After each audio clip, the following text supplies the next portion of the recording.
임미현의 아침 뉴스. 제임스 매티스 미 국방장관이 내년 봄 예정된 한미연합훈련인 독수리 훈련을 축소하겠다는 입장을 밝혔습니다. 우리 정부의 화해치유재단 해산에 일본은 수용할 수 없다며 반발하고 나섰습니다. 냉각된 한일 관계가 더욱 악화될 것으로 보입니다. 청와대가 현재 법의 노조 상태인 전교조를 내년 6월 국제노동기구 ILO 총회 전까지 합법화하겠다는 뜻을 밝혔습니다. 여야가 공공기관 채용비리 국정조사를 실시하는 조건으로 국회 정상화에 합의했지만 예산안 심사 기간이 열흘도 채 남지 않아 졸속 심사가 불가피할 전망입니다. 정부가 연내 발표할 예정인 수도권 3기 신도시 후보지로 김포, 고촌과 광명, 시흥 등이 유력한 것으로 알려졌습니다. 절기상 소설인 오늘 아침 전국의 기온이 영하권으로 떨어졌습니다. 낮에도 10도 안팎을 머무는 데다 바람이 강하게 불어 체감온도는 더 낮겠습니다. 이상은 이 시간 주요 뉴스입니다. 여러분 안녕하십니까? 11월 22일 CBS 아침 뉴스입니다. 제임스 매티스 미 국방장관이 내년 봄에 예정된 한미 연합훈련인 독수리 훈련을 축소하겠다는 입장을 밝혔습니다. 폼페이오 미 국무장관은 2차 북미 정상회담이 내년 초에 열릴 계획이라는 점을 다시 한번 확인했습니다. 오늘 첫 소식 워싱턴 장규석 특파원이 전해드립니다. 매티스 미 국방장관은 우리 시간으로 오늘 새벽 미 국방부에서 기자들을 만나 내년 봄에 예정된 대규모 한미연합훈련인 독수리 훈련을 외교를 저해하지 않는 수준으로 재조정할 것이라고 말했습니다. 그러면서 범위가 축소될 것이라고 덧붙였습니다. 북미 간 비핵화 협상이 진행 중인 상황에서 독수리 훈련을 취소 또는 연기하지는 않겠지만 협상에 방해가 되지 않도록 훈련을 축소하겠다는 입장을 밝힌 겁니다. 하지만 훈련이 어느 규모로 축소될 것인지 등 구체적인 계획은 아직 밝히지 않았습니다. 또 독수리 훈련 외에 내년에 추가로 훈련이 재조정되거나 연기될 것인지 여부는 추후에 결정될 것이라고 밝혔습니다.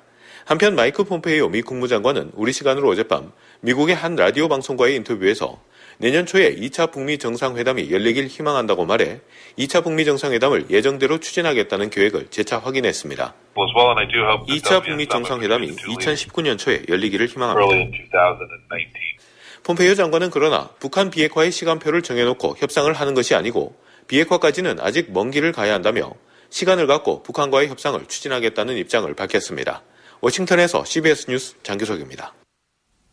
남북은 오늘 공동유해 발굴을 위해서 지뢰를 제거 중인 강원도철원 비무장지대 내 화살머리 고지에서 도로를 연결합니다. 남북이 군사적으로 대치 중인 비무장지대에서 도로를 연결하는 것은 정전협정이 체결된 이후 65년 만에 처음입니다. 정부가 화해치유재단을 공식 해산하자 일본 정부는 즉각 반발하고 나섰습니다.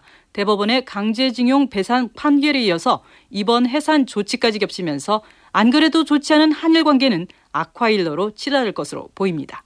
박초롱 기자가 한일 관계를 전망해드립니다. 1년 넘게 식물재단 상태였던 화해치유재단이 어제 공식 해산했습니다. 한일 위안부 합의의 핵심이었던 이 재단이 공식 해산되자 일본 정부는 같은 날 바로 항의의 뜻을 표시했습니다. 아베 총리는 위안부 합의의 이행을 촉구하는 기존 입장을 재강조하며 맞섰고 외무성은 이수훈 주일 한국 대사를 불러 우리 정부 조치에 항의하기도 했습니다. 해산 발표와 함께 우리 정부는 당장 일본이 출연했던 기금 10억 엔을 반환하는 방안을 일본 정부와 논의할 것이라고 밝혔는데 일본 정부가 수용하지 않으며 향후 마찰이 불거질 가능성이 큽니다. 특히 이번 해산 조치는 지난달 대법원의 일제 강제징용 판결로 한일 갈등이 고조돼 있던 가운데 추가된 조치여서 양국 간 감정의 골을 더 깊게 할 수밖에 없습니다. 김창록 경북대 교수입니다. 35년간의 실제 한반도 지배를 어떻게 볼 거냐는 상당히 심각한 대립 상황이라고 볼 수가 있어요. 이 문제가 정리되지 않고서 미래지향이라는 것을 이야기하기가 상당히 멋쩍은.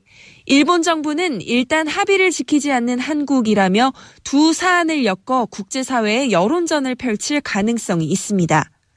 다만 유엔 강제적 실종위원회가 최근 위안부 피해자에 대한 일본의 보상이 불충분하다는 견해를 내는 등 국제사회 여론도 일본에 긍정적이지만은 않아서 한일 간 공방이 거셀 전망입니다. CBS 뉴스 박초롱입니다. 여야가 국회 정상화에 합의했지만 예산심사 법정 시한이 열흘밖에 남지 않아 졸속 심사는 피할 수 없게 됐습니다. 여기에 공공기관 고용세습 국정조사 대상을 놓고도 여야 간의 이견이 남아 있습니다. 김동빈 기자가 취재했습니다.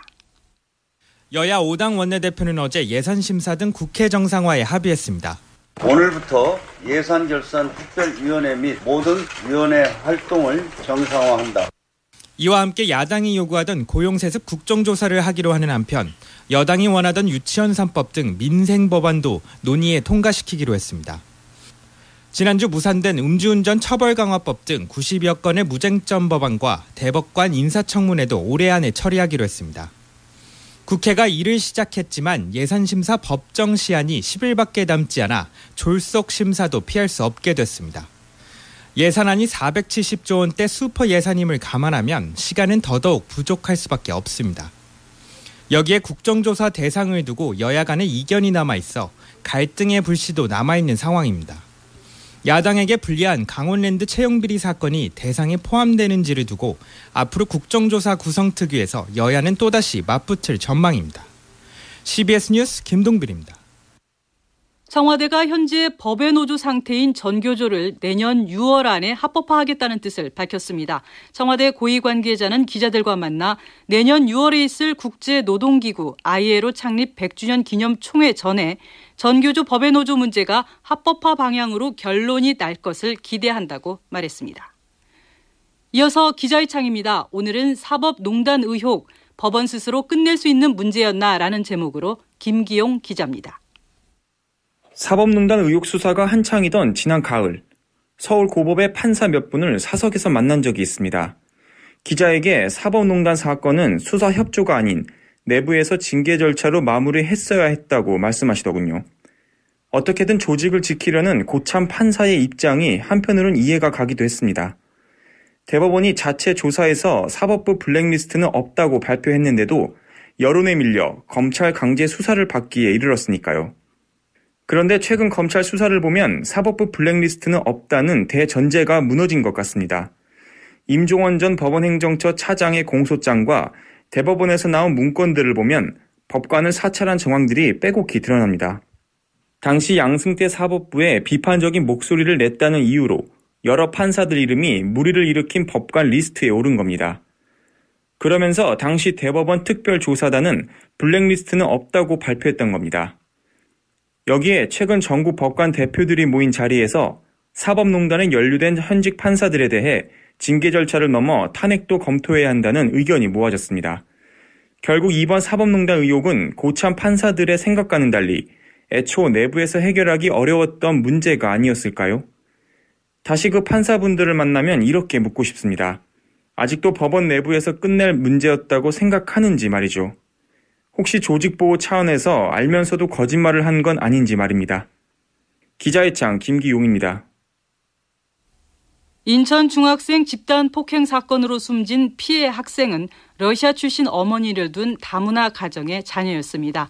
다문화 청소년들은 주위의 편견 속에 학교 적응에 어려움을 겪고 있고요. 또 집단 따돌림과 폭력에 노출돼 있습니다. 그 실태를 김명지 기자와 함께 알아보겠습니다. 김 기자. 네. 다문화 가정의 아이들 그리고 그 엄마들을 직접 만나봤죠? 네. 이번에 발생한 인천 중학생 그 집단 폭행 사건의 충격이 컸을 것 같은데 어떻든가요? 네, 그렇습니다. 한국 남성과 재혼을 하면서 베트남에서 낳았던 6살 아들을 데리고 건너온 여성을 만났는데요. 네. 먼저 그 이야기 들어보시죠. 엄마로서 그 소식 듣고 충격받았어요. 속상기도 하고 마음 아프기도 하고 아이 더 관심 가져는 생각하고 어느 친구 지내는지도 확인하시고. 충격이 컸는데 실제 이 다문화 가정의 아이들이 차별과 따돌림을 경험한 적이 많던가요? 네, 어제 대안학교 한 곳을 가봤는데요. 네. 아이들이라 그런지 다들 밝은 표정인데 대화를 나누다 보니까 어두웠던 기억들이 나오더라고요. 다른 나라에서 왔다는 이유로 말이 조금 서툴단 이유로 무시받고 놀림당하는 일이 잦았다고 합니다. 학생들의 말을 들어보시죠. 우리 동생이 다니고 있었는데 저기서 막 친구들이 우리 동생을 무시하고 동생이 스트레스 받고 우리 가족도 스트레스 받고 너무 힘들었어요. 약간 언어 폭력 그런 거 몽골 알려달라 하잖아요. 그러면 제가 알려줘요. 그럼 그걸 갖고 놀리는 거. 네, 특히 외모가 좀 다를 경우 그 따돌림의 피해가 심각할 것 같은데요. 네, 우즈베키스탄 출신의 어머니를 만났더니 자녀가 지금 중학생인데 어린이집에 다녔을 때 경험담을 들었대요. 친구가 다른 나라에 사는 애라서 엄마가 집에 초대하면 안 된다고 했다는 건데요. 초등학교에 다닐 때는 친구들이 아래 대놓고 왕따를 시키자고 했다는 이야기도 들었던 적이 있다고 합니다. 네, 이런 이야기를 듣는 부모 입장에서는 정말 억장이 무너질 수밖에 없었을 텐데요. 나 때문인가 뭐 이런 마음이 들지 않았을까요? 우즈베키스탄에서 온 엄마의 이야기 들어보시죠. 너무 마음 아파요. 왜냐하면 제가 진짜 완전 시원하게 말할 줄 알았으면 더 도와줄 수 있었던 것 같은데 언어 때문에 또 외국인이라서 그 선생님들도 편견 가지고 제 애기한테도 잘 해주지 못하는 느낌이 자꾸 듣는데 또 다문화 가정 부모님들은 자책에 시달리기도 하는데요. 베트남 출신 여성의 이야기 들어보시죠. 학교도 몇 번 빠졌어요. 학교 다니기 싫고 나하고 엄마 베트남에 가자. 베트남에 가서 살자. 나 여기 싫다. 만약에 베트남이라면 당연히 담임 선생님도 만나서 근데 여기 한국이잖아요. 소통도 안 되고. 네, 부모들은 이렇게 자책감을 갖는데 또 아이들은 상처를 받았지만 혹시라도 엄마가 더 상처받을까 봐 이야기를 못하게 되는 것 같습니다. 실제 주변에 털어놓을 것도 마땅치 않을 것 같은데요. 어떻습니까? 네, 맞습니다. 3남매를 키웠던 일본 출신의 엄마를 만났더니 반일 감정 때문에 애들이 초등학교 때 정말 심하게 놀림을 받았대요. 근데 이 이야기를 몇 년이 지나서야 했답니다. 네. 몽골 출신의 한 여성도 아이가 초등학교 2학년 때 당한 따돌림을 6학년이 돼서야 이야기했다는데요. 직접 들어보시죠. 우리 애는 고등학생 때 말했거든요. 왜 말을 하지 않는다. 엄마 상처받을까 봐. 엄마한테 말해가지고 내가 이거를 부려야 된다는 말을 할 수는 없는 거예요. 더 많은 상처받을까 봐 오히려 무서운 거죠. 내가 알아서 할 문제인데. 네, 오늘 이야기 잘 들었습니다. 지금까지 김명지 기자였습니다. 정부가 올해 안에 수도권 3기 신도시 후보지 한두 곳을 발표하기로 한 가운데 김포 고촌과 광명 시흥 등이 유력한 것으로 알려졌습니다. 하지만 기존 신도시 주민들의 반발이 거세지면서 주택 공급보다는 광역교통망 구축에 좀 더 무게가 실릴 것이란 전망도 나오고 있습니다. 이재준 기자가 보도합니다. 파리 대책 이후에도 치솟는 서울 집값에 투기 수요 억제 강도를 한층 높인 9.13 대책. 동시에 서울 접근성이 좋은 4대 곳에 330만 제곱미터, 100만 평 이상 대규모 신도시를 조성하겠다며 공급 대책도 내놓은 지 2달이 지났지만 최종 후보지는 여전히 불투명한 상태입니다. 다만 정책 당국자들의 설명으로 볼 때 직장이 몰려있는 서울과의 교통망, 또 앞으로의 확충 여부가 주요 판단 기준이 될 전망입니다. 국토교통부 김현미 장관입니다. 연말에 발표할 때는 가급적 광역교통대책을 포함해서 택지 지역을 발표함으로 해서 그 지역에 희망하시는 분들에게 어떤 불안감을 없애주는 것하고 일단 다음 달 발표할 한두 곳으로는 광명 시흥과 하남 감북, 김포 고촌, 남양주와 구리 토평 등이 후보지로 꼽힙니다. 하지만 일각에선 정부가 3기 신도시 정책을 재검토하거나 후보지 발표를 내년으로 미룰 가능성도 제기됩니다. 특히 일산 같은 1기 신도시는 물론 파주나 검단처럼 아직 교통망도 부족한 2기 신도시들의 반발이 거센 게 변수입니다. 때문에 다음 달 나올 대책이 광역급행철도, GTX A 노선 착공이나 BC 노선의 예비 타당성 면제 여부, 서울 지하철 연장 같은 교통망 확충 쪽에 더 무게가 실릴 가능성도 커 보입니다. 특히 서울의 부동산 과열이 일단 한풀 꺾인 데다 청와대 정책 라인 전면에 나선 김수현 실장이 그동안 공급 확대와 그린벨트 해제에 부정적 견해를 보여온 것도 이런 관측을 뒷받침하고 있습니다. 그럼에도 정부가 대규모 토목사업의 경기 부양 효과까지 감안해 신도시 추진을 전면 백지화하긴 어려울 거란 전망도 만만치 않습니다. CBS 뉴스 이재준입니다. 친형 강제 입원 등 3가지 혐의에 대해서 기소 의견으로 송치된 이재명 경기지사가 모레 피의자 신분으로 검찰에 출석합니다. 검찰은 이번 소환조사에서 이 지사 친형의 강제 입원과 검사 사칭, 개발업적 과장 등 3건의 직권남용과 공직선거법 위반 혐의 등을 확인할 방침입니다. 이어서 간추린 소식을 유지수 아나운서가 전해드립니다. 새로운 사회적 대화기구인 경제사회 노동위원회의 1차 본위원회 회의가 문재인 대통령이 참석한 가운데 오늘 오후 청와대에서 열립니다. 경사노위는 기존 노사정위원회에 참가한 주요 노사단체 대표뿐 아니라 청년, 여성, 비정규직, 중소, 중견기업, 소상공인 대표를 포함해 참가 폭을 넓혔습니다. 경제사회노동위원회 법상 본위원회 위원은 18명이지만 민주노총은 참여하지 않아 일단 17명 체제로 시작합니다. 태광, 하림, 대림, 금호 등 4개 그룹의 총수 일가가 계열사 부당 지원을 통해 이득을 얻은 혐의가 확인돼 공정거래위원회가 제재 절차에 착수했습니다. 태광의 경우 이호진 전 회장 등 총수 일가가 지분 100%를 보유한 업체가 만든 김치, 와인 등을 다른 계열사들이 비싸게 사준 혐의를 받고 있습니다. 금호아시아나는 7개 계열사와 자금 유가증권 거래를 하며 낮은 이자율을 적용해 부당 지원을 받은 혐의입니다. 전국 저수지에 7조 5천억 원 규모의 수상 태양광 사업을 추진하고 있는 최규성 한국농어촌공사 사장의 아들과 측근들이 태양광 회사를 운영하고 있는 것으로 드러났습니다. 최규성 사장은 농어촌공사 사장 취임 넉 달 전까지 이 회사 대표이사로 있었습니다. 사법행정권 남용 의혹에 연루된 현직 판사 13명에 대한 징계 절차가 다음 달 중에 마무리되고 이들의 명단이 공개될 전망입니다.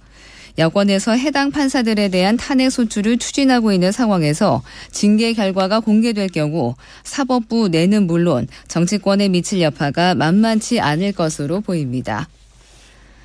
내년부터 복부 질환이 의심되는 응급실 환자를 위한 복부 컴퓨터 단층 촬영 CT에도 건강보험이 적용되는 등 응급 중환자실 환자의 부담이 줄어듭니다. 그동안 복부 CT는 만성 간염, 간경화증 등 복부 질환의 확진 단계에서만 건강보험이 적용됐지만 앞으로는 복통으로 응급실을 찾아 복부 질환이 의심되는 단계에서도 적용됩니다. 교육부가 국공립 유치원들이 거의 운영하지 않았던 통학버스를 전면 도입하겠다고 밝혔습니다. 지금까지 간추린 소식이었습니다.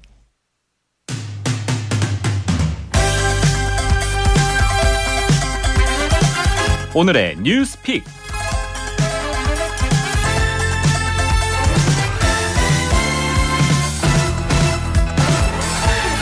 문화 트렌드를 읽는 뉴스 라이프 밸런스 조은정의 뉴라벨입니다. 문화부 조은정 기자 스튜디오에 나와 있습니다. 어서 오세요. 네, 반갑습니다. 조은정입니다. 오늘은 어떤 트렌드를 읽어볼까요? 네, 요즘 혹시 핫한 동네나 장소 어디라고 생각하세요?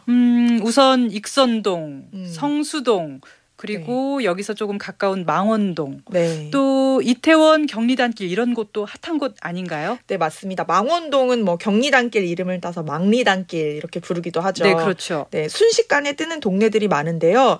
그런데 요즘 뭐 맛집이건 자주 이용하던 가게이건 간에 주변에 알리지 않고 감추는 경향들이 있다고 해요. 어허. 혐핫 트렌드 이렇게 부르는데요. 혐핫. 네, 즉 핫해지는 것을 싫어한다라는 용어입니다. 네. 이게 혐이라는 단어가 좀 부정적인 것을 많이 내포하고 있어서 개인적으로는 좀 마음에 안 들긴 하는데요. 네네. 혐핫이라는 단어가 통용이 되고 있습니다. 네, 그러니까 너무 유명해진 것을 오히려 싫어한다 이건데 네. 사실 저도 그런 경험이 있습니다. 조용한 분위기의 단골집 좋아했는데 유명해지니까 사람들이 많아지고 그래서 좀 싫어지더라고요. 그렇죠. 요즘 SNS에 해시태그를 통해서 이곳이 어딘지 남에게 이렇게 보여주고 홍보하곤 하잖아요. 네. 그런데 이런 혐핫 쪽들은요. 일단 뭐 어딜 가도 맛집을 가도 사진은 올리지만 장소는 절대 태그를 하지 않는다고 해요.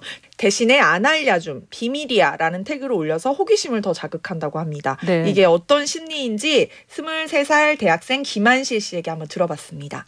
그러니까 약간 저만 알고 싶은 그런 게 있는데 그게 너무 홍보가 되다 보면 못 가잖아요. 사람들도 많아지고. 약간 SNS에 안 알려진 그런 데 혼자 가고 그런 위주예요. 그런데 이런 트렌드가요. 소비자들의 단순한 취향 문제로 그치진 않습니다. 네. 자영업자들이 오히려 혐오를 하는 경우가 많습니다. 자영업자들이요? 오히려 핫해지면 장사가 잘 돼서 좋을 텐데 왜 그렇죠? 이게 적당히 손님이 온다면 모르겠지만요. 동네 자체가 너무 핫해지거나 그 가게가 유명해지면 오히려 장사를 못하고 떠나야 하는 경우가 많기 때문입니다. 바로 젠트리피케이션 때문이죠. 아, 젠트리피케이션. 그러니까 낙후된 도심이 잘 개발이 돼서 번성하면 임대료가 오르고 그래서 결국 원주민들이 떠나는 그런 현상 말하는 거죠? 네. 대표적인 곳이 바로 전국의 수많은 리단길을 유행시킨 경리단길입니다. 네. 제가 그제 경리단길을 다녀왔는데요. 정말 빈 건물이 많고 한눈에 봐도 침체된 분위기가 역력했습니다. 아, 그래요? 네. 임대료가 너무 오르다 보니까 세를 못 내고 쫓겨나는 사람들이 한둘이 아니었는데요. 여기 시장 골목에서 수십 년간 꽃집을 하는 아주머니가 있는데 별명이 똑순이였거든요. 네. 너무 밝고 씩씩하게 장사를 하는 아주머니셨는데 결국 최근엔 떠나셨어요. 아하. 10년간 이 자리에서 포장마차를 했다는 박모 씨 얘기를 한번 들어봤습니다. 갑자기 뜨다가 확 죽었잖아요. 여기 좀 2년 전부터 차츰 감소한 거죠. 뭐. 뜨다 보면은 건물주들이 하다못해 이런 주택도 상가로 용도 변경해가지고 세를 줬을 거 아니에요. 그러면서 임대료 상승하고 임대료가 상승이 너무 되다 보니까 사실상 또 지금 물가도 많이 올랐잖아요. 아무래도 힘들죠. 경리단길의 그 유명세가 오히려 독이 된 거네요. 그렇죠. 어찌 보면 상인들에게는 좀 더 절박한 혐오신 거죠. 제가 가는 단골 카페가 있는데요. 거기 혼자 운영을 하시는데 손님들이 이렇게 사진을 찍으면 블로그나 SNS에 올리지 말아달라 이렇게 요청을 하세요. 왜 그러냐고 물어봤더니 이제 동네가 핫하다고 인식이 되면 임대료를 많이 올려달라고 한다는 겁니다. 네. 그런데 이게 또 인기는 잠깐이라는 거죠. 그래서 영국이나 미국, 뉴욕, 일본의 어떤 식당들에도 이렇게 사진을 찍는 걸 금지하는 경우가 종종 있다고 합니다. 요즘은 그래서 아예 간판을 없애고요. 단골들만 찾아올 수 있게 하는 경우도 종종 있다고 합니다. 네, 혐핫이 문화 트렌드가 아니라 어떻게 보면 생존 전략이기도 한 거네요. 네, 젠트리피케이션은 이게 이제 전 세계적인 문제인데요. 특히 서울의 경우에는 순식간에 붐이 일어났다가 인기가 사그라들고 또 임대료가 너무 변동이 커서 가장 심한 축에 드는 것 같습니다. 미국의 한 아티스트를 만난 적이 있었는데 서울에 대해서 이런 얘기를 하더라고요. 몇 년 만에 와도 너무 많이 바뀌어 있어서 놀랜다. 아하. 네, 그만큼 동네의 모습을 오래 간직하기가 어려운 구조인 것 같습니다.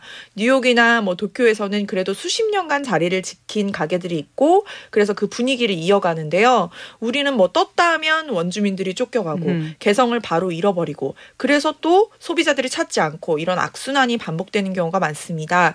이제 최근에 정부가 젠트리피케이션을 막기 위한 방안을 모색하고 국회에서 토론회도 열었거든요. 건물주와 상인, 소비자들이 모두 상생할 수 있는 방안들이 어서 빨리 마련됐으면 하고 바라봅니다. 네, 지금까지 조은정 기자였습니다. 공항 소식 알아봅니다. 김은주 씨가 전해드립니다. 네, 목요일 아침 하늘길 지방공항들 대부분 맑은 가운데 시정은 좋은 상태여서 김포공항에서 운항하는 국내 노선들 정상 운항 중입니다. 제주에는 바람 때문에 특보가 발효 중이지만 항공기 운항에는 영향을 미치지는 않고 있어 6시 5분발 제중 첫편의 출발을 시작으로 이후편들도 제 시간에 수속을 하고 있습니다. 좌석 상황은 제주행 오전에는 대부분 만석으로 구하시기 어려워 보이고 오후 1시 이후편부터는 여유 있습니다. 그 외 광주와 부산, 울산을 포함한 국내 노선들은 전 시간대에 에서 여유 있어 공항에 나오시는 대로 구하실 수 있겠습니다. 국제선 가운데 다음 달부터는 대구와 청주공항에서도 대만 타이베이를 이용할 수 있게 됐다고 합니다. 대구에서는 주 7회, 청주공항에서는 주 4회 일정으로 운항할 예정이라고 하니까 참고하시기 바랍니다. 지금까지 김포공항에서 전해드렸습니다. 밤새 기온이 뚝 떨어져서 오늘 아침 춥게 느껴집니다. 자세한 날씨 알아봅니다. 기상청 연결합니다. 이수경 리포터 전해주시죠. 네, 살얼음이 언다는 절기상 소설인 오늘 영하의 추위가 찾아왔습니다. 현재 대관령과 철원, 파주가 영하 6도 안팎까지 떨어졌고 서울이 영하 1도, 대전 영하 0.6도의 기온인데요. 이 서울 지방의 경우 어제보다 5도 이상 아침 기온이 떨어진 상태입니다. 내일 아침까지는 이렇게 영하의 추운 날씨를 보이면서 옷차림 따뜻하게 하셔야겠는데요.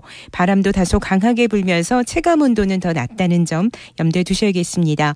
오늘 낮 기온 어제보다 낮아지면 낮아지면서 서울과 인천, 원주와 천안이 7도에 머물겠고 대전, 광주 9도, 대구 10도로 낮에도 쌀쌀하겠습니다. 현재 고기압의 영향권에서 충청 내륙과 경북 북부 지방에 짙은 안개가 끼는 곳이 있어서 주의를 하셔야겠는데요. 전국적으로는 대체로 맑은 날씨가 이어지겠습니다. 충남 서해안과 호남 지방의 경우는 오후부터 산발적으로 빗방울이 떨어지거나 눈이 날리는 곳이 있겠고 전남 서해안의 경우도 오늘 밤 한때 비나 눈이 예상되고 있는데요. 이번 주는 토요일경에 전국적으로 또다시 비나 눈이 내릴 것으로 예상됩니다. 날씨였습니다. 갑자기 추워진 날씨에 건강관리 유의하시기 바랍니다. 11월 22일 아침 뉴스를 마칩니다. 고맙습니다.